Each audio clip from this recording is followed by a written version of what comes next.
All right. Hey, everybody, welcome. I had to hit my continue button there too because we are recording.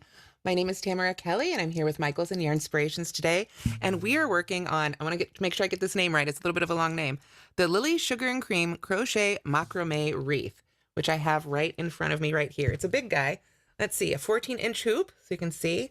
Really big project. We're going to be working on a little mini version today. Well, that's what I'm going to be working on. Of course, you can make the full-size version at home, but because we only have an hour, I'm going to be making a little abbreviated version of it, but we're going to get hopefully through all three, only I believe 3 rounds needed for this pattern.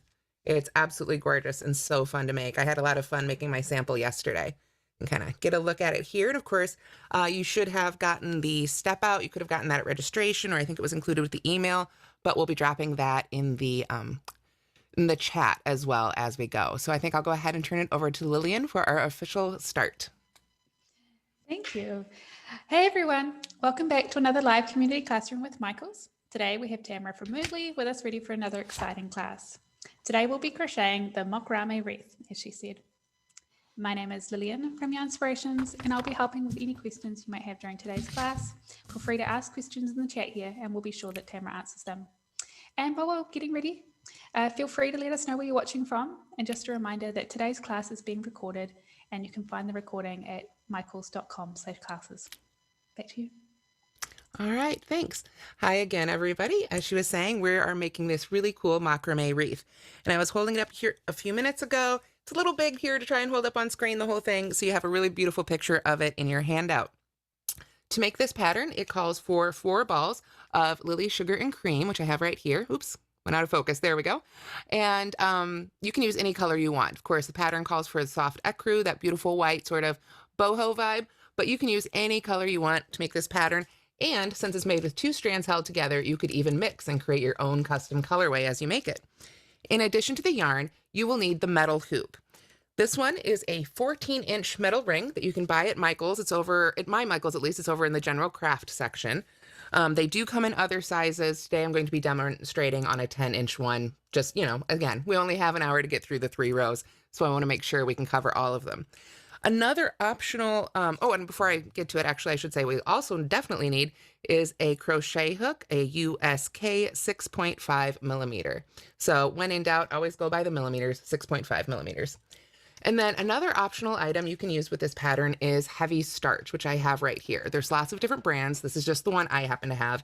And this is actually something you'll find in the laundry aisle if you're not familiar with it.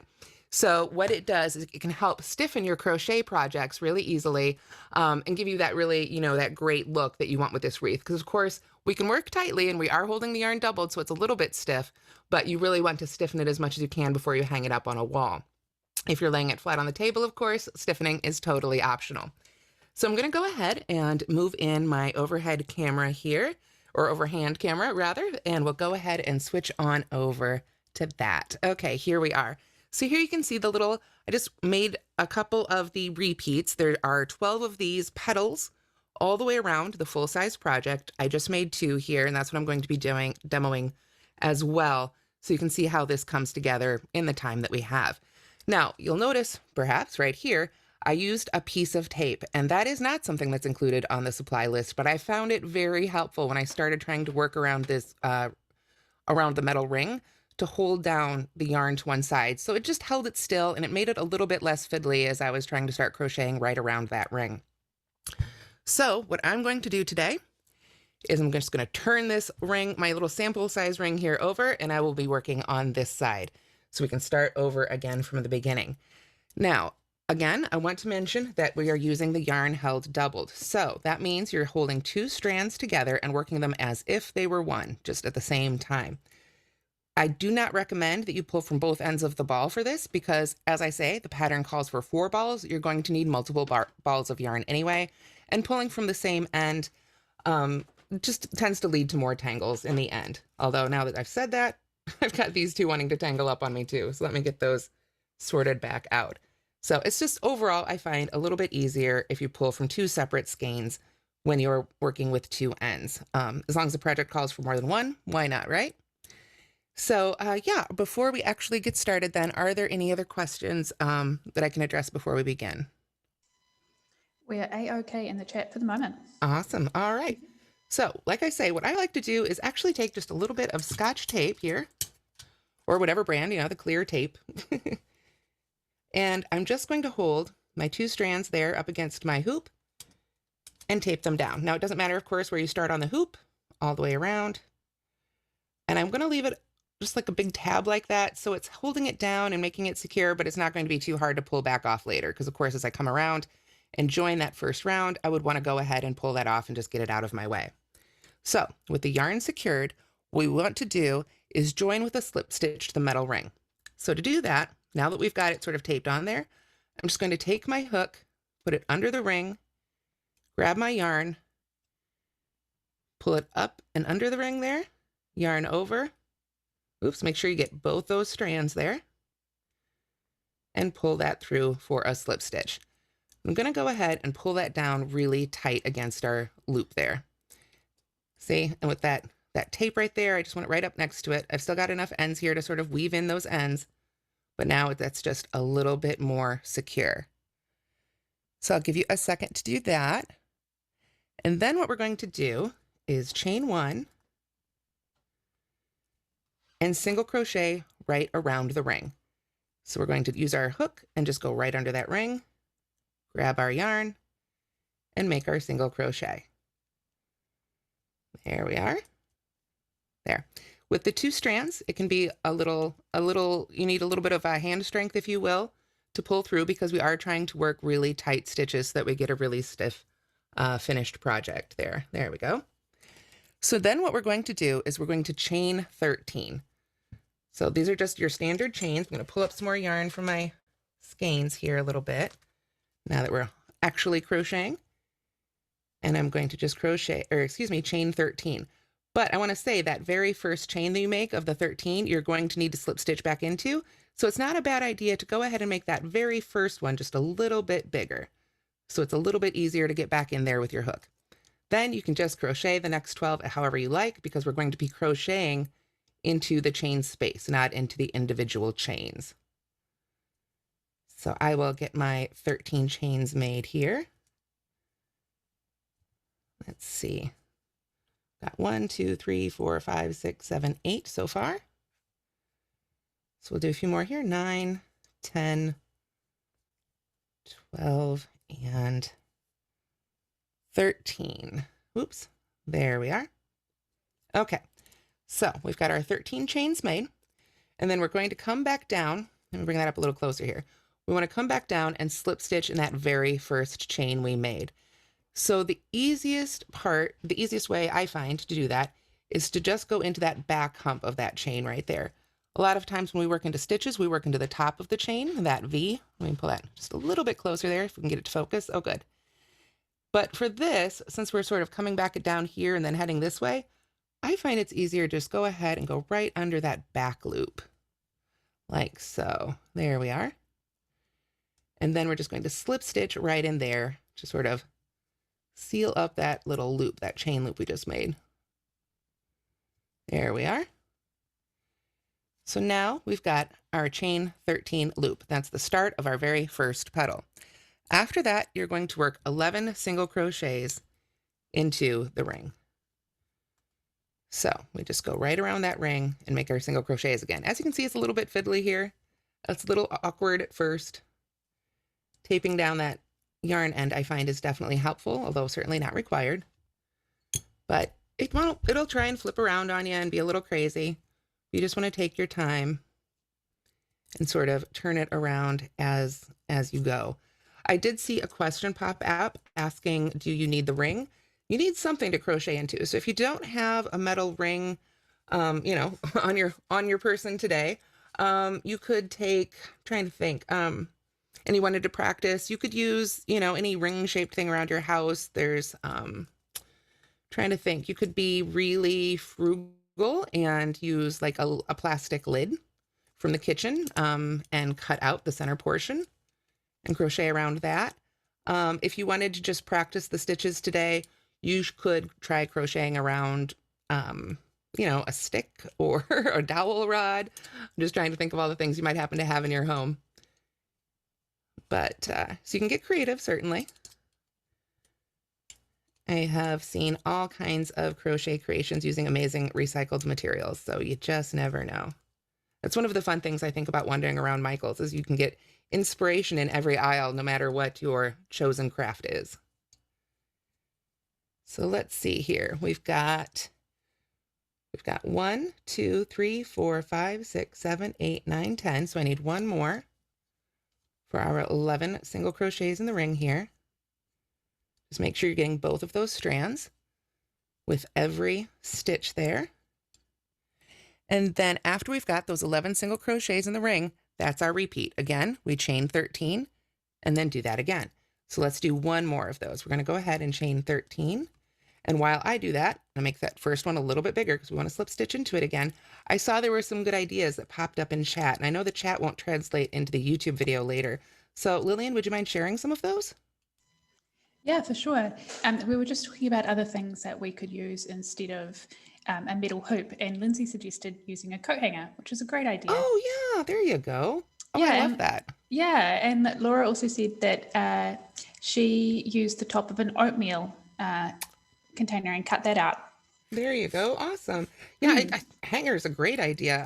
I know, gosh, I'm going to age myself here. In the 70s and 80s, my mom did a lot of crafts around using metal coat hangers. We had to stretch them out, but it had that hook built right in. So I think that's a great option for this project.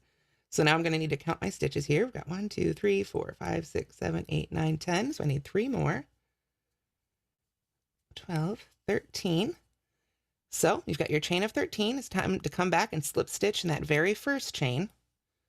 So I'll bring it up a little closer here. I'm going to find just that back loop. Again, since we are working with the yarn held doubled, you want to make sure to go under both of those strands as well. Here we are. I always find that little slip stitch a little fiddly, so just take my time and get that through there. Tighten it back down. All right, so then, while we finish our repeat, 11 single crochets around the ring. So we've got 1, 2, I won't do all the counting out loud because you have to do your own counting. But we're just going to keep going around. So as you continue around the ring, you'll be making these 13 chain loops and then 11 single crochets after that until you get to your very last repeat. The very last repeat will end with 10 single crochets in the hoop because we've got that very first one we made, and that will be the 11th of the set in between those last set of petals.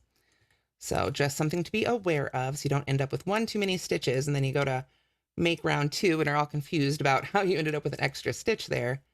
It's because we already made the 11th stitch of that last repeat at our very beginning. So were there any questions I could answer while I'm single crocheting around my hoop? I haven't got any new questions yet, but if anybody would like to add anything into the chat, we can call it out. Absolutely. All right, so I always lose count while I'm speaking. So 1, 2, 3, 4, 5, 6, 7, 8, 9, 10, and one more. All right, now that's where I'm going to stop working this way on this one because, like I said, we want to be able to get through everything here in class. So if you are going to be making the whole thing, obviously you would not cut at this point. You wouldn't cut until you were all the way done. Or if you needed to change yarns or something like that, you would come all the way around and join. Again, this is just for the sake of time. I don't want to confuse anybody here. So, and I did see a question pop up. Could you glue a mirror in it? You absolutely could. We just did, the last craft that I did here on the Michael's channel, I believe, was the fringe hoop decoration. And there is a video currently up for that on the Michael's YouTube channel. And that one has a mirror glued into the middle, but it starts with the exact same ring. So you could definitely put a mirror in there for sure. I would recommend using a really strong glue if you do mirror crafts, large mirror crafts, because that can get very, a little dangerous if you hang something up on the wall with a really heavy mirror. So now, as I say, we would come all the way back around and finish our last repeat with 10 stitches. Because we're going to need to jump off that repeat to start this first petal, I'm going to go ahead and add those last 10 stitches here so we can see our join. So again, you wouldn't need to do this if you are working all the way around, but since I am not, I'm going to go ahead and add this last little bit of the repeat here so we get our join. So I've got my yarn taped on. Need to make sure I'm close enough here to get 10 stitches in there. So if you missed it the first time, you tape your yarn on, get your hook right under the hoop there, yarn over, pull it up and over, and yarn over and pull through. And you can pull that down really nice and tight. We've got our slip stitch on the hook. Then I would chain one and start crocheting right around the hoop. But since we are skipping ahead to our last repeat here, I'm just going to go ahead and single crochet 10 stitches in our hoop here to finish off that last repeat.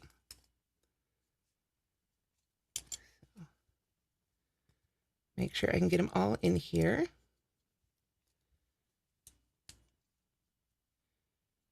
One thing you may notice if you are working into a hoop, I like to put something soft down here on the table. I did not do that during the fringe hoop one, and I think it was clattering on the table quite a bit. So if you're doing this not in your lap but on a table and you are sensitive to sounds, that's something you may want to consider as well. So the metal hoop can get a little bit clunky. Let's see here. One, two, well, that's our chain one. 1, 2, 3, 4, 5, 6, 7, 8, 2 more, 9, and 10. Oof, I judged that just right. Figured I'd have to scooch it over there in the end, but we got through. All right, so we've made our last 10 single crochets. We've gotten all the way around our hook, or our hoop rather, and now we're ready to join to that first single crochet we made. So at this point, we just go ahead and slip stitch right in that very first single crochet to finish off round 1. And then you can weave in these ends at the back of your project when you're all done, just as you would any other ends. For now, I'm just going to go ahead and let them hang out here in our hoop.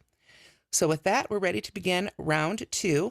On the full-sized hoop, you would have 12 of these chain 13 rings with 11 single crochets in between each of those loops, those chain 13 loops. So any questions about round 1 before I begin round 2? Yeah, we have a couple of questions here. Okay. Ivana asks, how did you double the string?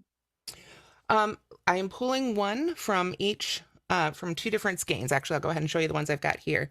You can see I wanted to pull from the middle, but I got a little extra out from this one, so I just wound it back around the skein a little bit. So, but I do recommend that you use 2 separate skeins if you're working doubled for this project, because the project takes more than 2 skeins. So there's no reason not to. When you pull from both ends of the same skein, it can get just a little bit messier and trickier. So I like to use one from each. And if you can get the center pull out, Lily Sugar and Cream is pretty good for center pull. If I turn it over here, you can see those layers. How it's sort of, you can see the layers of yarn wrapped around each other. They don't cover each other like certain other types of yarn do. There's several different ways to wind them. But when you can see the layers like this, it means it's usually okay to be a center pull. So that's what I've done with this one. It's not officially maybe a center pull yarn, but it works pretty well. Just get a little extra. Sometimes you have to wind around the outside. Were there any other questions? Yeah, I just wanted to let everyone know that I've dropped the link into the fringe hoop decoration class that you did into the chat if anyone's interested in watching that one. Excellent. Yeah, you can see me trying glue to a ring. So. And then we also have a couple of questions about stiffening. Okay. Yeah. Laura asked, will the starch hold a yarn that isn't 100% cotton? This, well, I mean, I would honestly probably read your particular type of starch. I would think so. I can't imagine any reason why it wouldn't. I'm trying to think. I've stiffened things that aren't cotton before. Yeah, it shouldn't be a problem at all. If you want it really, really stiff, here, let me turn around the one I did yesterday. If you want it really, really stiff, first of all, I would recommend you always spray on the stiffening from the backside. When it's all done, you want to turn it over and spray the stiffening on the backside of the project, because it can occasionally leave a little bit of residue if you overdo it. And this way, if it's on the back, it's against the wall, under the table, nobody can see it. I would recommend doing several passes and letting it dry in between each one. And also very carefully, if you want to, you can use a hot iron to kind of press down on that stiffener as while it's still wet before it's dry.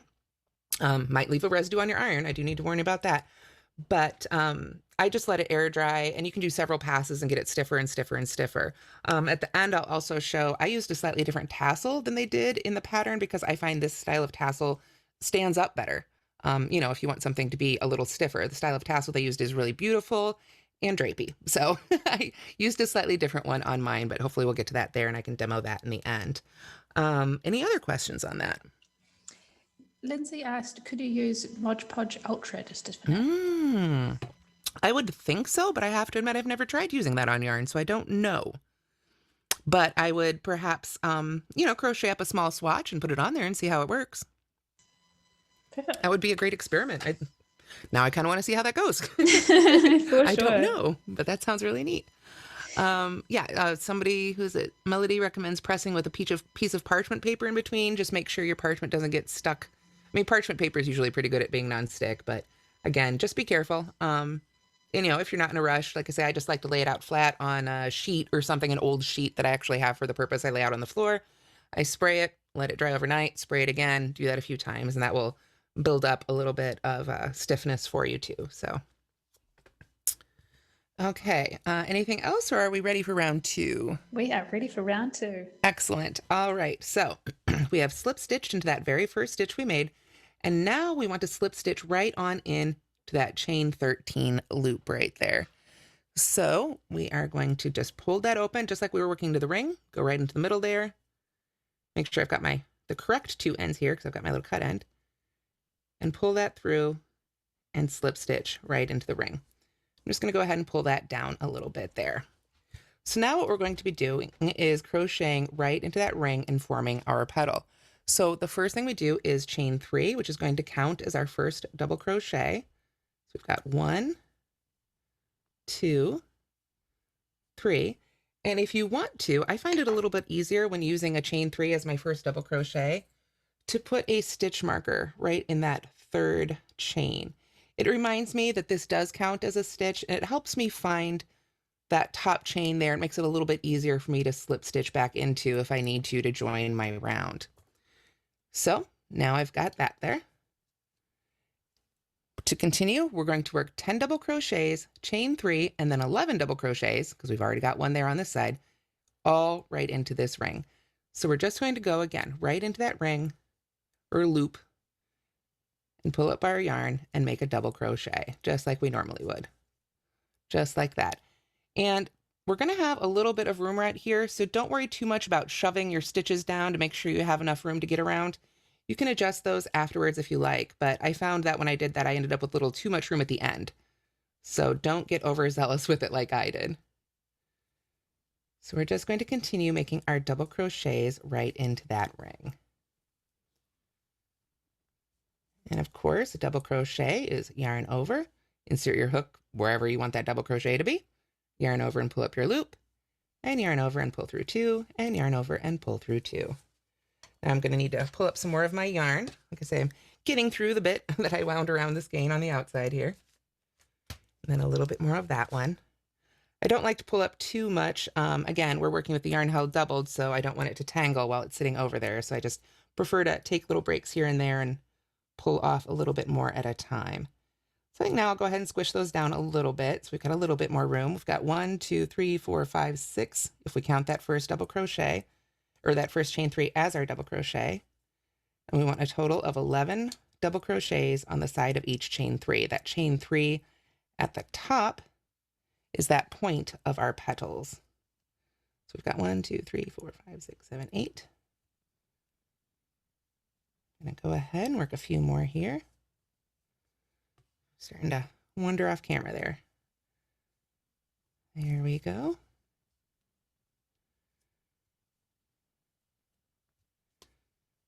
All right, so we've got 1, 2, 3, 4, 5, 6, 7, 8, 9, 10, 11. So 11 double crochets, but that's including that chain 3. So we've got chain 3, 10 double crochets. Then we're going to chain 3, 1, 2, 3, just like that. And then we just start double crocheting right back into that chain space again. 11 double crochets. So right here on the other side. So if you find it easier, especially when you're working into something a little stiffer and bigger like this, to go ahead and turn that right on around So you can kind of work right into the side of the chain, or into that chain loop, as if it were, you know, facing the usual direction and you weren't actually going up and down. I find it a little easier to go ahead and move things around. So let's see here. And I want to say too, there's something else I wanted to point out about this. If your hands start to get sore with this sort of project, that's fine. Working with the yarn held doubled when you really are purposefully making a stiff project, it can be a little fatiguing on your hands. So especially when you're making the full-sized one of these, if you need to take breaks and stretch out your hands a little bit, you know, just give them a little rest in between. Just like any other activity, our hands need breaks and stretches too. So let's see here. Not quite there yet. Let's see. Were there any questions since I'm just double crocheting along here? We just have a question about the metal ring. Mm-hmm. Where can people find it? I found mine at my local Michael's. It did take a little bit of wandering around. It was sort of in a general craft area. I want to say closer. It was over. Well, again, I'm sure every Michael's store is set up a little bit differently, but mine was over behind the scrapbooking and jewelry supplies, sort of on that side of the store, the opposite side of the store from the yarn in mine. Oh, somebody says their Michael's had it in their floral department. So I would recommend, you know, asking probably your local employee where to find the rings. I know before I used them a few years ago and they were over by the leather working supplies, but now they were over in a different section. So it may vary in your Michael's for sure. So we've got 1, 2, 3, 4, 5, 6, 7, 8, 9, 10, and 11. So now we've got our 11 worked on the other side and we've got our petals started here. So after we have worked that, what we are going to do is chain 2. And right here with this chain 2 is where we start the actual repeat for our pattern with the asterisk, if you're following along with the written instructions. So we've got our chain 2. And then what we're going to do is skip the next 5 stitches. Now, one thing I forgot to point out, when you're making the full size one of these, when you get all the way around, before you do that join, you want to make sure to really straighten it out, because this can very easily, as you can see here, that can get crazy twisted.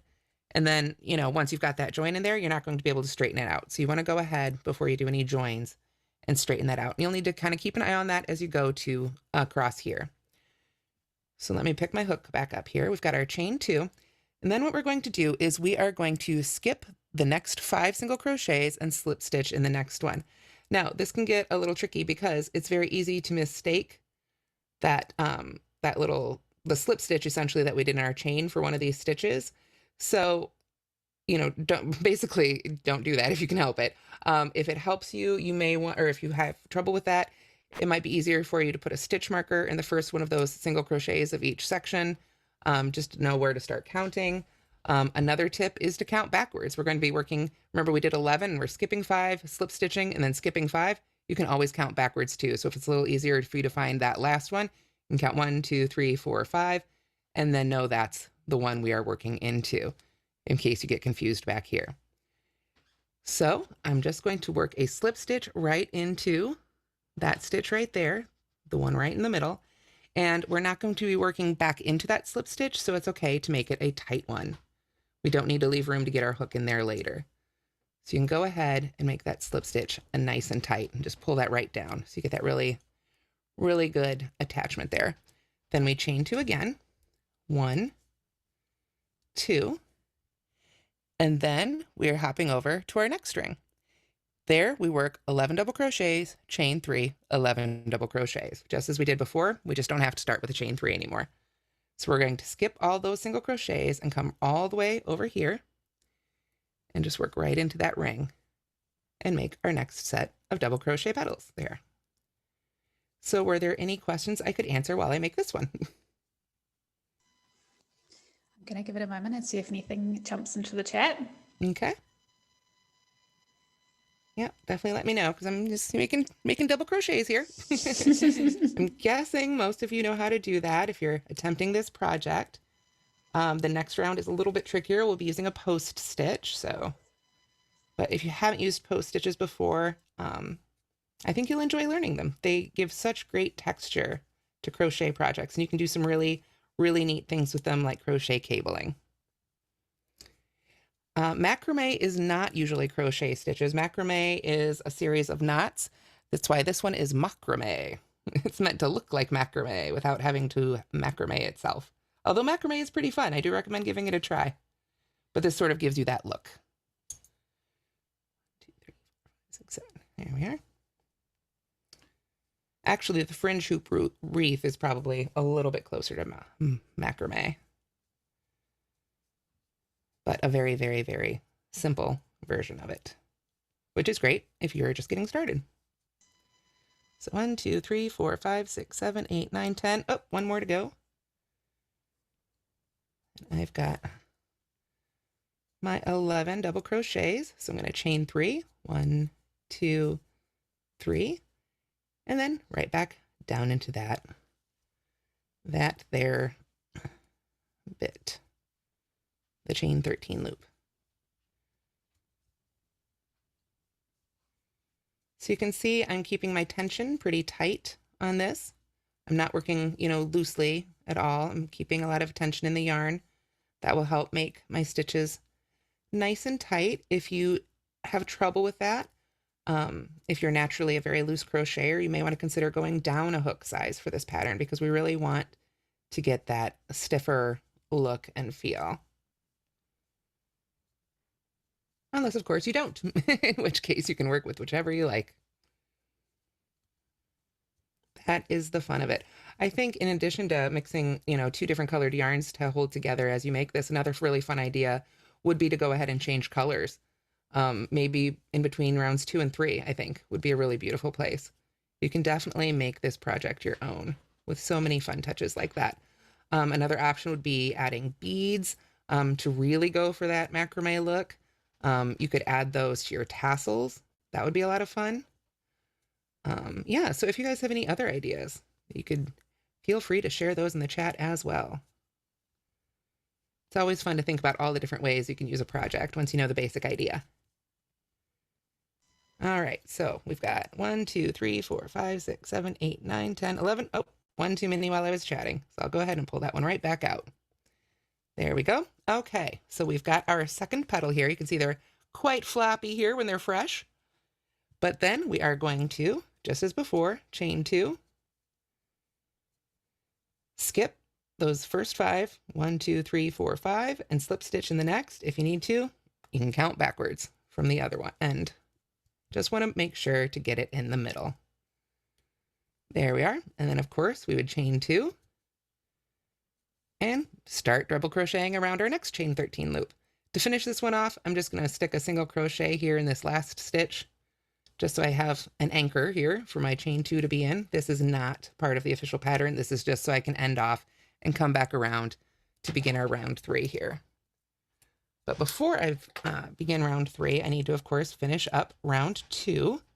So we're going to come right back over here. And this time I'm not going to need my tape because I'm working into a stitch, and that makes it a little bit easier. So I'm just going to throw a double crochet here in this end, because to sort of substitute for that other petal that isn't here. So I have something to anchor this end of my yarn to, so I can show you how to finish round 2. So there we are. Just a stand-in stitch. So as we come back around our hoop then, so now we would be on our last repeat for round 2. So we're going to chain 2. And of course we would skip those next 5 stitches. I don't know that I actually have how many here, so let's count back. We've got 1, 2, 3, 4, 5. So there's my middle one. So I'm going to slip stitch right in there. And then we chain 2. Now, if you look at your instructions for round 2, after we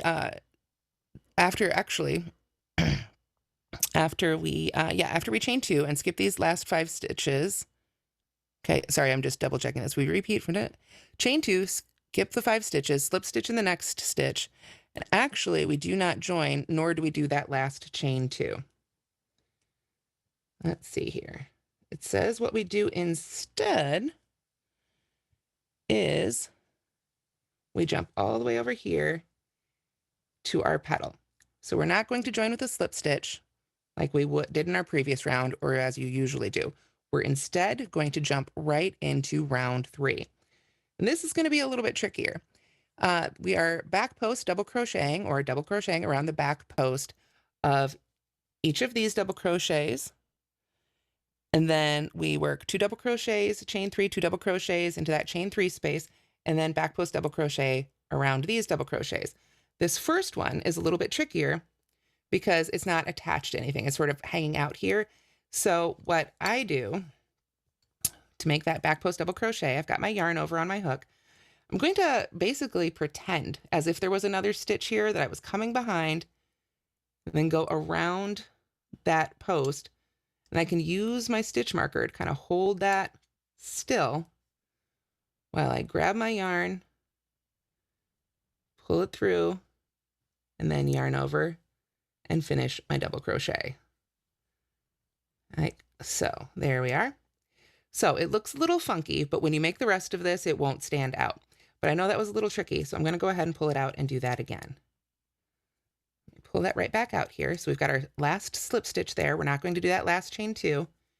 We're going to yarn over and basically go in front of that chain 3, go right back in between the post, that chain 3, and that next stitch, the post of the next stitch, yarn over and pull a loop right up out of that space, and try to sort of keep it in front of that chain 3 as best you can.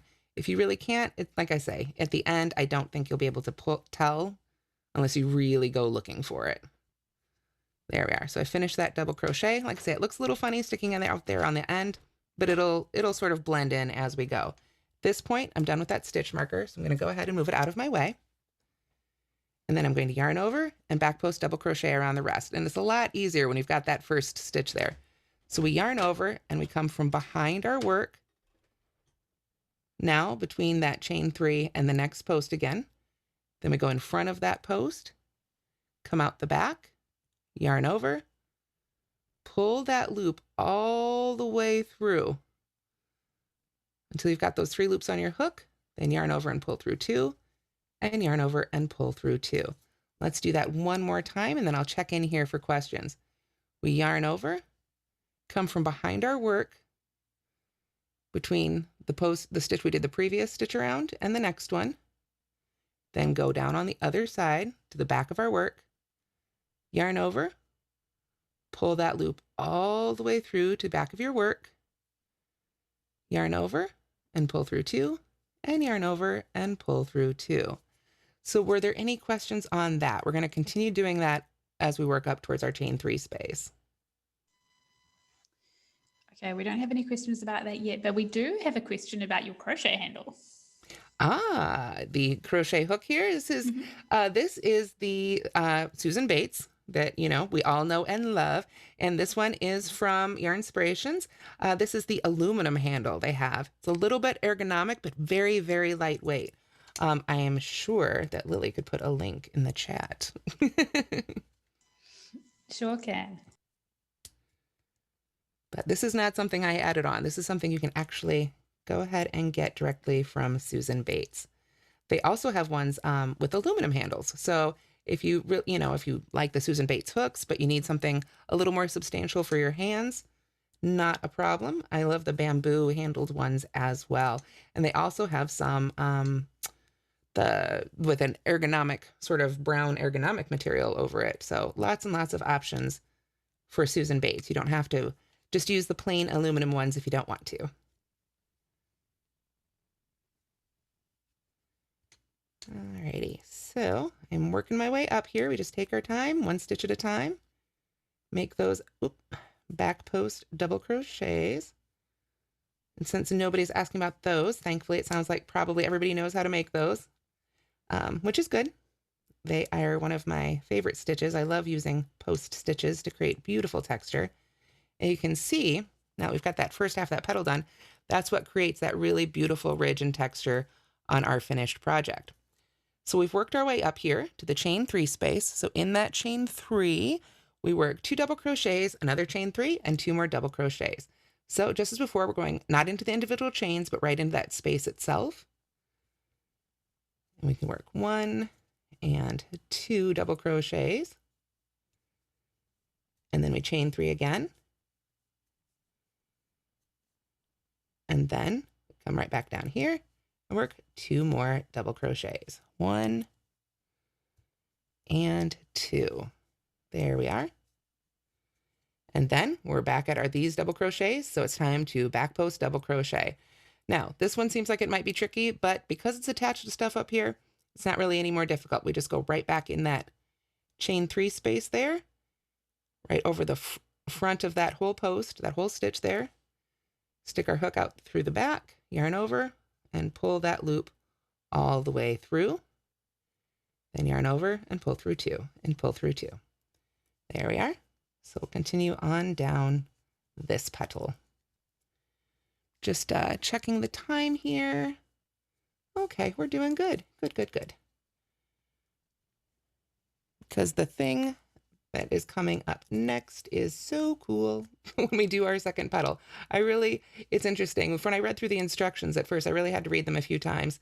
But it is a really, really neat method used to connect these petals together on this round all at the same time that you're stitching it.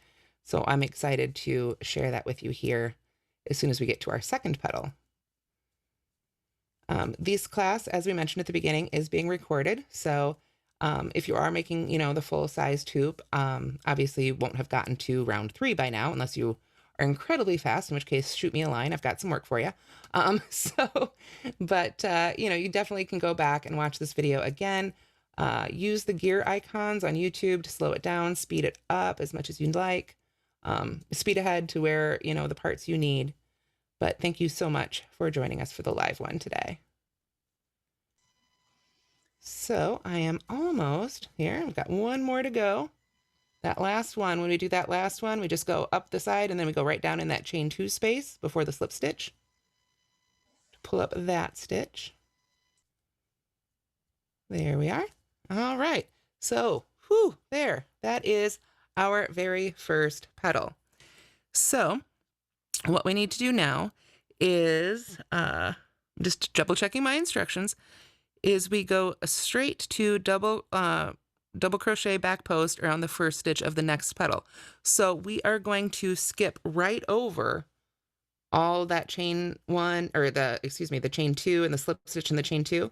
All of that we skip right on over. We jump right over to that next petal. So this is where it gets really fun. We're going to yarn over and go right around that first double crochet there. Again, a little bit easier because we've got that chain 2 anchoring it down. Just as we did before. Make our first one here. A little awkward, take your time. There we are. And then what we're going to do before we just work our way on up this next petal is we're going to, it says drop the loop from your hook. So what I like to do is I pull up my hook, or use my hook to pull up my loop nice and tall.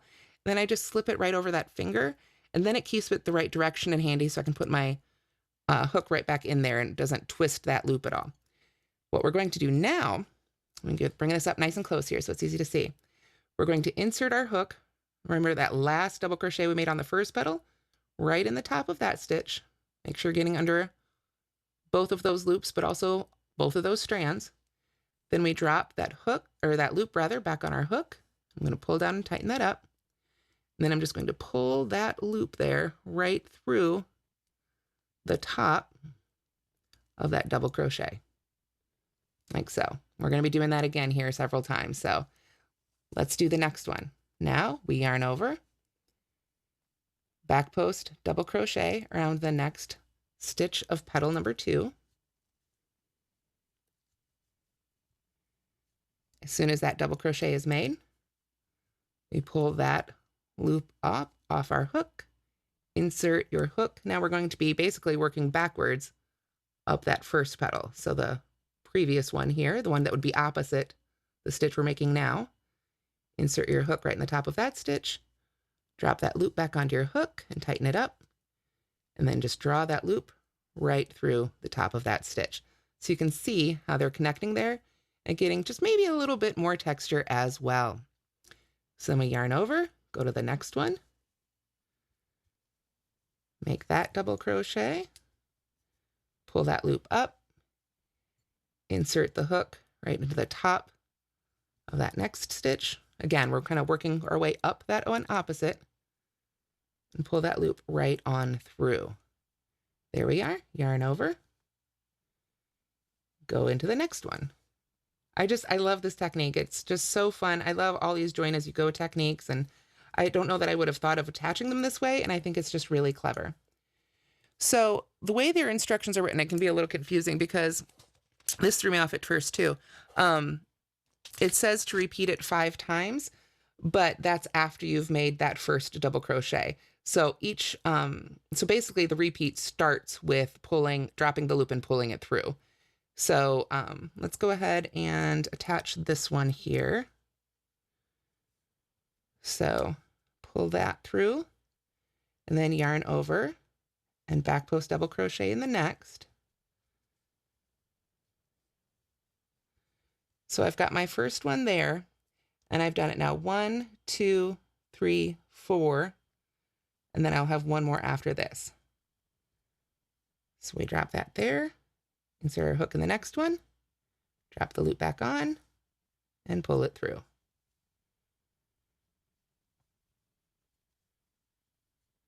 So that's 1, 2, 3, 4, 5. So this is the last one. We do that with, we insert our hook, pull that loop through, and finish off that repeat with our back post double crochet. There we are. Okay, there, that one was had to give that one a little bit of a tug, didn't want to come through. So from there, we're just going to back post double crochet around the remaining stitches until we get to that what was it, a chain 2? A chain 3. That one was a chain 3. Okay, I had to go back and look at the instructions here. So we continue to work our way up.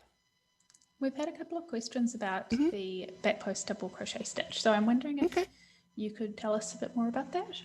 Okay, well, the back post double crochet is worked around the post of the stitch, which is, let me pull this one apart a little bit here so it's easier to see.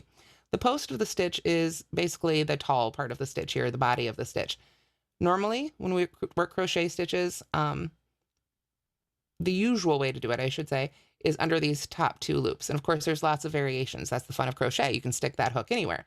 So rather than going under those top 2 loops, we are going around the body of the stitch itself. So for a back post double crochet, we yarn over because it's a double crochet. And then that means we come from the back of our work. So we have our hook at the back of our work, and we pop up right in front of the stitch we want to work around, and then cross over it and come out the back of our fabric again. That's where we can yarn over. And this is typically the trickiest part. You need to pull that yarn all the way back around that post until you get back to the back of your fabric. So it's okay to really take your time with that. If things get tangled here, pull it out and do it again. But once you've got that yarn there, that loop pulled through to the back, then you just go ahead and finish it off like a normal double crochet. So I'm out of stitches now on this side, but if, for example, we'll just come over here and do this real quick. If you were to do a front post double crochet, you would yarn over because it's a double crochet and come from the front and go around the back of the post you want to work around. Yarn over and pull that loop all the way around and then finish off your double crochet. So when it's a back post double crochet or double crochet around the back post, that just means we come from behind our fabric to go around that post to make our stitch. So I hope that answered the question. That helped a lot. Pardon? That helped a lot. Oh, good, good. Very clever. Okay, good. All right, so we're back up here. So what does that mean? 2 double crochets, chain 3, 2 double crochets, just as we did before. 2 double crochets, chain 3, 2 double crochets. You know the drill at this point. So the tricky part about finishing out round 3, now that you've seen the basics here, I'm going to go ahead and stop there just for the sake of time because we've only got 10 minutes left, is as you come back around, you can see here, use your imagination a little bit with me. As we work that last petal right here, we're going to need to actually be connecting to this one. So rather than coming back and using this petal to connect to the one previous. When we come down this side, we would be connecting to the next petal. So let's see, I don't know if I can get everything scooched around here in time, because I also really want to show the tassels. I'm gonna go ahead and cheat a little bit and just cut this tape off so I can move my work a little bit here. There we are. And now I should be able to scooch it right on around our ring. Theoretically. Oh, good. Here we are. Awesome. Okay, so I'm going to scooch that around to my sample I made before. Again, ignore all these ends. These would not be here if you are working this the standard way. Let's bring that down close enough here. So let's go ahead and get started on finishing off round 3 together. I'm going to change to the second page of instructions myself here. And then, so for that very last petal here, we want to work to that last 5 double crochets on that side. So the first 6, we just do our standard back post double crochets that we were doing before, all the rest of the way around. Race through those here as quickly as I can. Let's see here, there we go. Need a little bit more yarn. Oh, I messed that one up. That's what happens when I try and go fast. So I always say, take your time. There we go. There's 3. And 4. And 5. Let's see. 1, 2, 3, 4, 5. Yep. One more. 6. There we are.